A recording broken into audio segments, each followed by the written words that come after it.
हरे कृष्णा। सभी को मेरा दंडवत प्रणाम। तो पिछली जो अध्याय 3 का पहला पार्ट, उसकी रिकॉर्डिंग हमने सुनी है।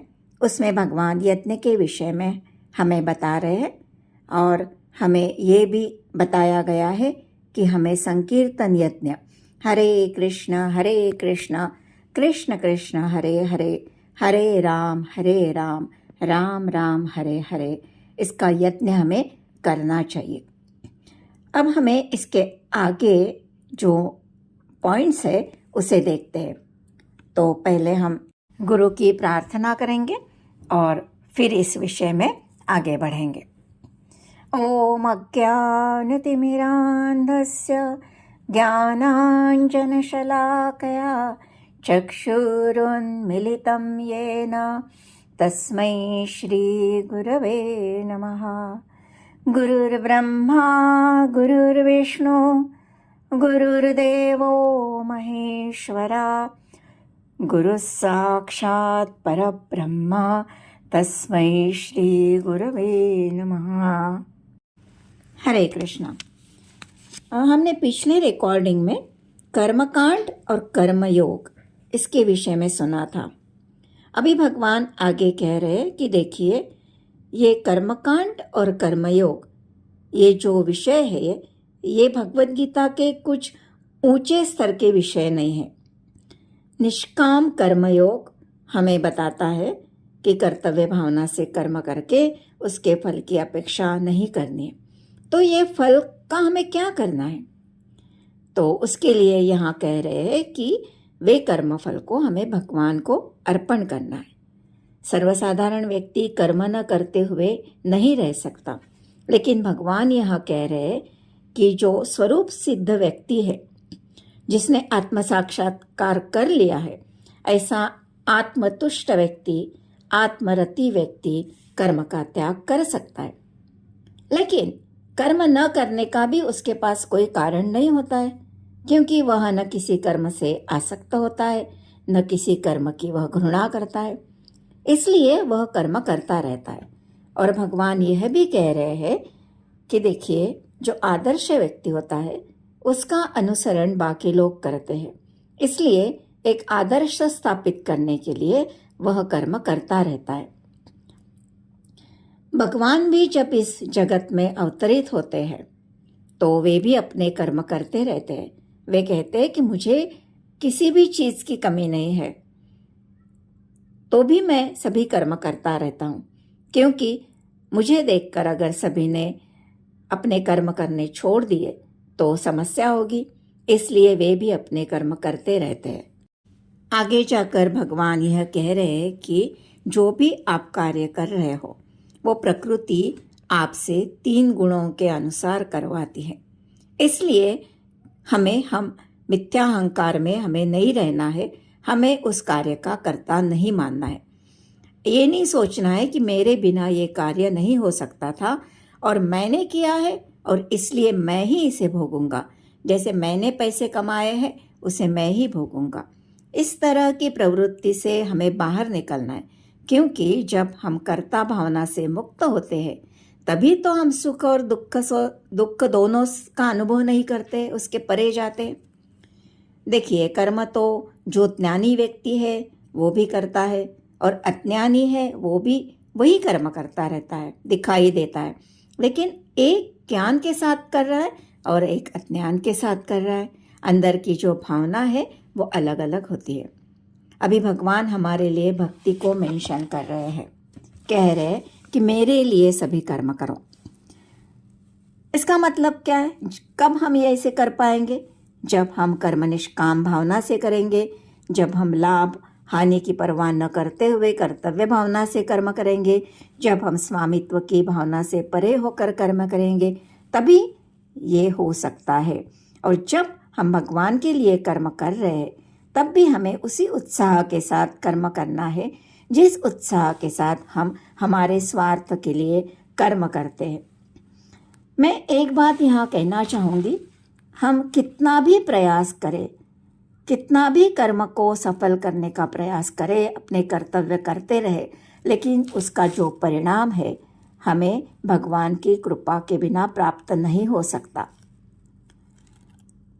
अगर कृष्ण की कृपा हुई तो ही हम उसे प्राप्त कर सकते हैं। इसके लिए उदाहरण ये दे रही हूँ कि देखिए, अर्जुन जो था वो जब युद्ध कर रहा था तो भीष्म पितामह जो दूसरे पक्ष में थे, युद्ध कर रहे थे उनके साथ, वह अर्जुन से बहुत शक्तिशाली थे।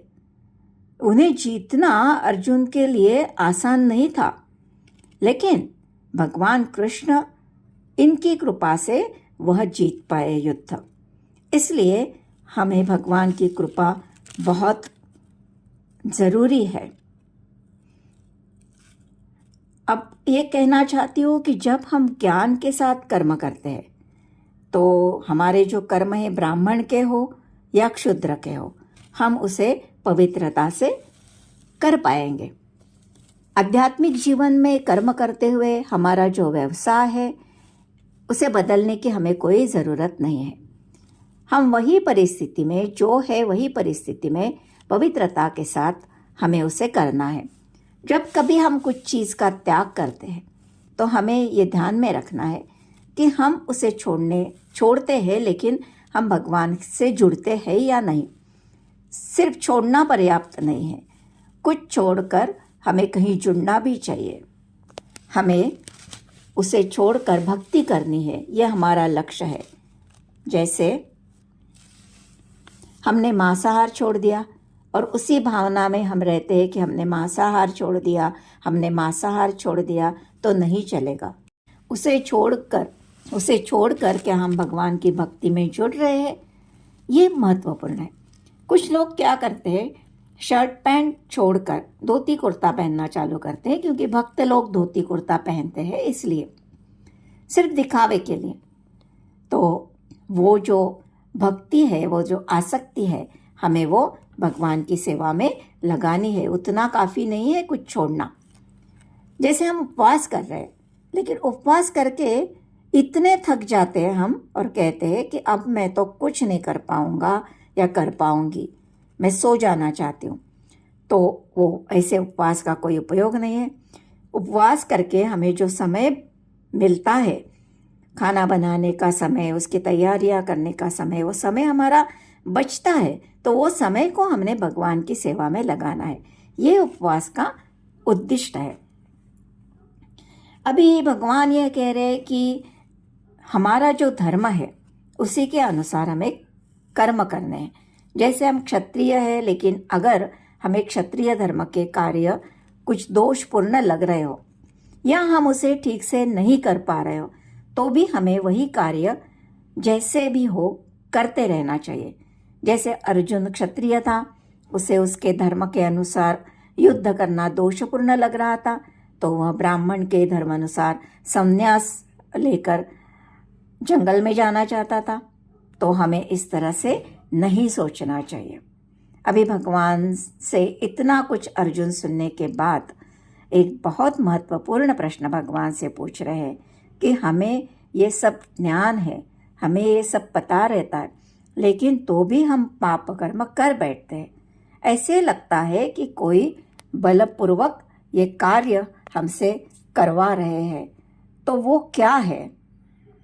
तो भगवान कहते हैं कि अर्जुन, रजोगुण से उत्पन्न इच्छा यानी काम, ये काम ही हमें पतन की ओर ले जाता है, जो बाद में क्रोध को धारण करता है।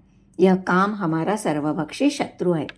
देखिए, हमारा जो जीवात्मा है वो उसमें शाश्वत कृष्ण प्रेम है, जो हम में स्वाभाविक रीत्या है, क्योंकि हम भगवान के अंश हैं। ये प्रेम जब रजोगुण यानी माया के संपर्क में आता है तो ये काम का रूप धारण करता है। जैसे इमली के संसर्ग से दूध का स्वरूप दही में बदल जाता है। जीव को भगवान ने स्वतंत्रता दे रखी है। जब जीव इस स्वतंत्रता का दुरुपयोग करता है, तब ये प्रेम काम रूप में बदल जाता है। ये काम का उद्गम जो है वो भी श्री कृष्ण से ही है। जो आध्यात्मिक जगत में प्रेम के रूप में रहता है, वहाँ काम का वही यहाँ काम का रूप लेता है। आध्यात्मिक जगत में काम है ही नहीं, बस प्रेम ही प्रेम है। लेकिन हम इस काम को भी आध्यात्मिक बना सकते हैं। अब देखिए कैसे इसे हम आध्यात्मिक बनाएंगे। हनुमान जी का उदाहरण देखिए कि हनुमान जी ने अपने क्रोध को श्री रामचंद्र जी के सेवा में लगाकर उसे आध्यात्मिक बनाया। उन्होंने क्रोध से लंका को जला दिया। अब लंका को जलाना कुछ अच्छा कर्म तो नहीं है, लेकिन हनुमान जी ने वो कर्म भगवान रामचंद्र जी की सेवा करने के लिए किया था, इसलिए वो क्रोध जो है वो आध्यात्मिक बन गया। अब ये जो काम है इसका भी हम उपयोग करके उसे आध्यात्मिक बना सकते हैं। देखिए, जब हम गृहस्थाश्रम के नियमों के अनुसार विवाह संस्था के नियमों का पालन करते हैं तो जो संतान हमें प्राप्त होती है उसे अगर हम कृष्ण भावनामृत से भगवान की ओर ले जाएंगे और उसे भक्त बनाएंगे तो ये जो काम है ये आध्यात्मिक हो जाएगा। आगे भगवान जीवात्मा के आवरण की 3 कोटियां बता रहे हैं जिससे हमारी शुद्ध चेतना धूमिल होती है। ये आवरण क्या है, इसके विभिन्न स्वरूप बताते हैं। ये आवरण हमारी चेतना को ढकने के शक्ति का प्रभाव दर्शाते हैं। उसे अग्नि के ऊपर धुआं, दर्पण के ऊपर धूल और भ्रूण के ऊपर गर्भाशय, ये ऐसी उपमा भगवान ने दी है। ये तीनों में भ्रूण के ऊपर गर्भाशय जो आवरण है ये मोटा रहता है, दर्पण के ऊपर धूल उससे पतला आवरण है और अग्नि के ऊपर धुआं ये सबसे कम आवरण है। ये मनुष्य के लिए है। दर्पण के ऊपर धूल पशु पक्षियों के लिए है और गर्भ के ऊपर गर्भाशय ये पेड़ पौधों के लिए बताया गया है। जब काम की वासना धुएं से की जाती है तो हमें ये समझना चाहिए कि स्फुल्लिंग की अग्नि कुछ कुछ अनुभव गम्य है। जहाँ धुआं है वहाँ अग्नि है, हम उसे प्रज्वलित कर सकते। मनरूपी दर्पण को हमें अनेकानेक आध्यात्मिक विधियों से स्वच्छ करने की प्रक्रिया के समान है और गर्भाशय द्वारा आवृत भ्रूण का दृष्टांत असहाय अवस्था को दर्शाता है। यह जीवन की अवस्था वृक्षों के समान है। जिनकी काम वासना इतनी ज़्यादा होती है उन्हें ये शिक्षा दी जाती है। उन्हें खुले आम स्वतंत्रता नहीं दी जाती। ये काम बेड़ी का काम करता है। जितना ज़्यादा काम उतनी बेड़ी पक्की होती है। पेड़ को कुछ करने की स्वतंत्रता नहीं रहती। तात्पर्य है कि बहुत गंदे काम किए पिछले जन्म में, जब स्वतंत्रता आपको मिली है तो अब एक जगह में रहो। जो जैसा तुम्हारे साथ बर्ताव करेगा उसे सहने के सिवाय तुम्हारे पास कोई पर्याय नहीं है। इस तरह भगवान ये आवरण का वर्णन करते हैं और यही भगवान की व्यवस्था है। और ये कैसे होता है? ये पूर्व कर्मों के अनुसार होता है। प्रकृति हरेक को उसी के अनुसार शरीर देती है। जीवात्मा भगवान के तटस्थता शक्ति के अंतर्गत रहता है, यानी वो तट पर स्थित है। वह एक तो भगवान की ओर उनकी अंतरंगा शक्ति में या माया की ओर उनकी बहिरंगा शक्ति में जा सकता है। उसे वह स्वतंत्रता दी गई। इसका उपयोग करके अगर वह भगवान की ओर चलता है तो ये सभी आवरण को वो भेद सकता है। और आप सभी ये समझे कि मनुष्य शरीर हमें एक सुअवसर मिला है। हमें फिर से हमारे वास्तविक धाम में जाने के लिए, भगवत धाम जाने के लिए, जो हमारी वास्तविक जगह है। तो मेरी सभी से विनंती है, उसमें मैं भी हूँ, इसका हमें ज़रूर उपयोग करना चाहिए। ये सुअवसर को हमें खोना नहीं चाहिए। आगे भगवान अर्जुन से कहते हैं कि अर्जुन, ये कामरूपी शत्रु जो है ना, ये कभी संतुष्ट नहीं होता। जिस तरह अग्नि में ईंधन डालने से अग्नि और प्रज्वलित होती है, उसी तरह ये जितना भी मिले और चाहता है, संतुष्ट कभी नहीं होता है। अर्जुन अब आगे भगवान से ये प्रश्न पूछ रहे हैं कि भगवान, यह भयानक जो कामरूपी शत्रु आप हमें बता रहे हो, ये कहाँ रहता है? इसका निवास स्थान कहाँ है? भगवान कहते हैं कि ये हमारे भीतर ही रहता है अर्जुन। हमारे शरीर के अंदर ही इसका निवास स्थान है। हमारी जो इंद्रियां है, हमारा मन और हमारी बुद्धि ये ही इसके निवास स्थान है। जब हम इन्हें भगवान की सेवा में नहीं लगाते तब ये काम इस पर डेरा लगाकर बैठ जाता है। इसीलिए सभी को यह विनंती है कि हमें जितने जल्दी हो भक्ति के कार्य को हमें प्रारंभ करना चाहिए। देखिए, हमारा शरीर एक रथ है, इंद्रियां उसके घोड़े हैं, मन उसका लगाम है, बुद्धि उसकी सारथी है और इसमें हमारी जो आत्मा है यात्रा कर रही है। हमारी इंद्रियां जब विषय वस्तु के संसर्ग में आती है तो मन उसे चाहता है। बुद्धि के हाथ में लगाम है, वह कंट्रोल कर सकती है, वह लगाम लगा सकती है, लेकिन वह भी मन और इंद्रियों के चंगुल में फंस जाती है और ये लगाम ढीला पड़ता है और हमारी इंद्रियां, ये जो घोड़े हैं, ये इधर उधर दौड़ते रहते, उछलते रहते और आत्मा को कष्ट होता है। इसलिए हमारे इंद्रियों को भगवान की सेवा में लगाकर हम इसे जीत सकते हैं। हमारा मन इंद्रियों से बढ़कर है, हमारी बुद्धि मन से बढ़कर है और हमारा आत्मा बुद्धि से बढ़कर है। आत्मा के शक्ति से जब हम बुद्धि को कंट्रोल करेंगे तो बुद्धि लगाम लगाएगी और मन इंद्रियों को अपने वश में करेगी। हमारा जो आत्मा है प्रकाश और चैतन्य का स्रोत है। आत्मा से बुद्धि चमकती है। आत्मा ही बुद्धि को शक्ति और दिशा दे सकती है। सामान्य अवस्था में बुद्धि काम, क्रोध, लोभ इसके प्रभाव में होती है, लेकिन जब आत्मा का साक्षात्कार होता है तो वह इन प्रभावों से मुक्त हो जाती है और उसका कंट्रोल तेज होता है। तब रथ में सारथी बुद्धि अगर रथ के मालिक आत्मा की बात मानती है तो ये रथ सुरक्षित रहेगा। ध्यान और आत्मचिंतन से, दिव्य ज्ञान से आत्मा की शक्ति बुद्धि को प्राप्त हो सकती है। जब आत्मा जागती है तो ये बुद्धि सशक्त होती है। जैसे सूर्य के निकलने से प्रकाश आता है, ये आत्मा जब आध्यात्मिक बल प्राप्त करेगी तब बुद्धि को भी आध्यात्मिक बनाएगी और ये सारथी जब सशक्त होगा तो कंट्रोल करेगा, वो सभी को कंट्रोल करेगा। इसलिए हमें ये आत्मज्ञान, दिव्य ज्ञान लेना चाहिए। तो ये दिव्य ज्ञान जो है हमें भगवान अध्याय 4 में बताते हैं।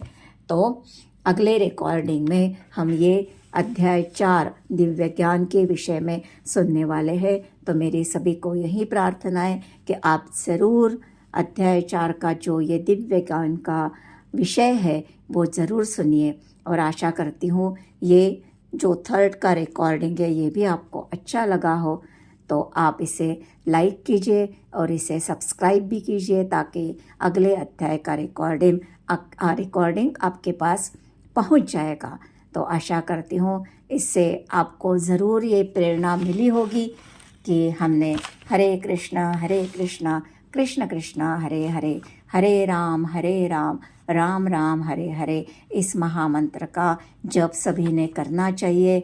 और ये जो भयानक काम रूपी शत्रु है इससे हमें बचना चाहिए।